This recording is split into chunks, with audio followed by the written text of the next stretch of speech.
और cruise drugs मामले में शाहरुख खान के बेटे आर्यन खान समेत 3 लोगों की जमानत याचिका पर आज सुनवाई हो सकती है। बता दें कि शनिवार को आर्यन खान, अरबाज मर्चेंट और मुनमुन धमीजा की जमानत याचिका को लेकर मुंबई लोअर कोर्ट में याचिका को खारिज कर दिया गया है। इस दौरान लोअर कोर्ट का कहना था कि एनडीपीएस की जिन धाराओं के तहत मामला दर्ज है, उन धाराओं में जमानत याचिका पर सुनवाई करने की पावर उनके पास नहीं है। लोअर कोर्ट का यह ऑर्डर आने के बाद शाम के 5 बज गए थे और ऐसे में आर्यन समेत तीनों आरोपियों के वकील सेशन कोर्ट में याचिका दाखिल नहीं कर पाए। चूंकि शनिवार और रविवार को कोर्ट बंद था, ऐसे में आज सोमवार को तीनों आरोपियों के वकील कोर्ट में याचिका दाखिल कर उस पर आज सुनवाई की गई।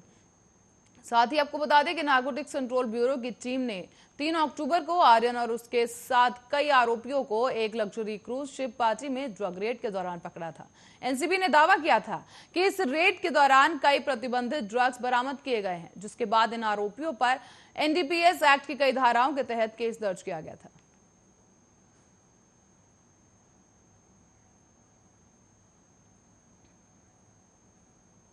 और लद्दाख में भारत और चीन के बीच चल रही तनातनी खत्म होने का नाम नहीं ले रही है। इसको सुलझाने के लिए रविवार को कोर कमांडर स्तर की 13वीं मीटिंग की गई। इसमें कोई हल नहीं निकला है, लेकिन बता दें कि रविवार को मौलजो में करीब 8.5 घंटे मीटिंग चली है। इसमें ईस्टर्न लद्दाख सेक्टर में जारी गतिरोध को खत्म करने की बात की गई। साथ ही भारत की तरफ से जारी किए गए बयान में बताया गया है कि चुशुल मौलजो में रविवार को यह मीटिंग हुई थी। इसमें भारत की तरफ से ईस्टर्न लद्दाख में पूर्ण डिसएस्केलेशन को लेकर यह बात की गई थी और इस पर चीन राजी नहीं हुआ है। मतलब कि गतिरोध अभी खत्म नहीं होगा। और रविवार को हुई इस वार्ता में भारतीय प्रतिनिधिमंडल की अगुवाई लेफ्टिनेंट जनरल पीकेजे मेनन कर रहे थे, जो कि लेह से 14वीं कोर के कमांडर हैं।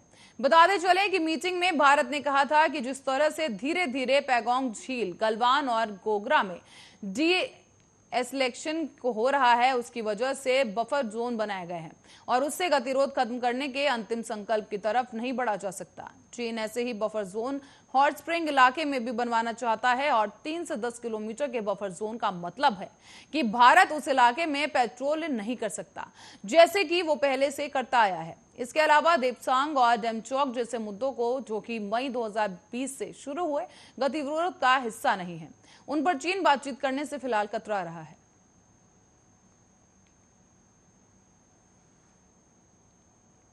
और पूर्वी लद्दाख से सटी एलएसी पर तनाव खत्म करने के लिए रविवार को भारत और चीन की मिलिट्री कमांडर्स के बीच 13वें दौर की यह बैठक करीब 8.5 घंटे चली है।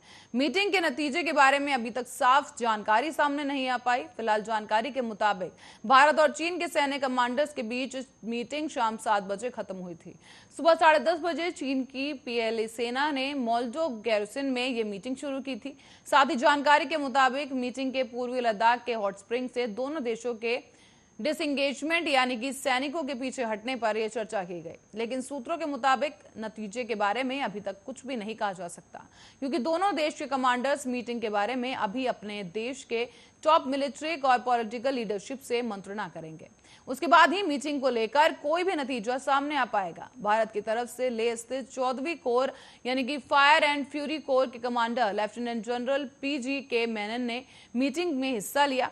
साथ ही आपको बता दें कि अब चीन की तरफ से दक्षिणी शिनचियांग मिलिट्री डिस्ट्रिक्ट के कमांडर के मीटिंग का प्रतिनिधित्व किया गया और ये मीटिंग ऐसे समय में हुई जब एक दिन पहले ही चीन से 16 महीने पहले हुए गलवान घाटी की हिंसा से जुड़े आपत्तिजनक तस्वीरें साझा की गई थी। इससे पहले ही अरुणाचल प्रदेश में भारत और चीन के सैनिकों के बीच हुए फेस ऑफ यानी गतिरोध की रिपोर्ट्स भी सामने आई थी। इस दौरान भारतीय सेना ने चीन की पीएलए सेना से कुछ सैनिकों को बंधक बना लिया था। हालांकि दोनों देशों की फ्लैग मीटिंग के बाद से इन सैनिकों को कुछ घंटों बाद ही रिहा कर दिया गया था और गतिरोध खत्म हो गया था। पूर्वी लद्दाख से सिटी एलएसी पर पिछले 17 महीने से चल रहे तनाव के दौरान 17 दौर की मीटिंग हो चुकी है। इस दौरान लाइन ऑफ एक्चुअल कंट्रोल के finger area, Kailash hill range और गोगरा इलाके में तो डिसएंगेजमेंट हो चुका है, लेकिन हॉट स्प्रिंग, डेमचौक और डेपसांग प्लेन्स में तनाव फिलहाल अभी भी जारी है।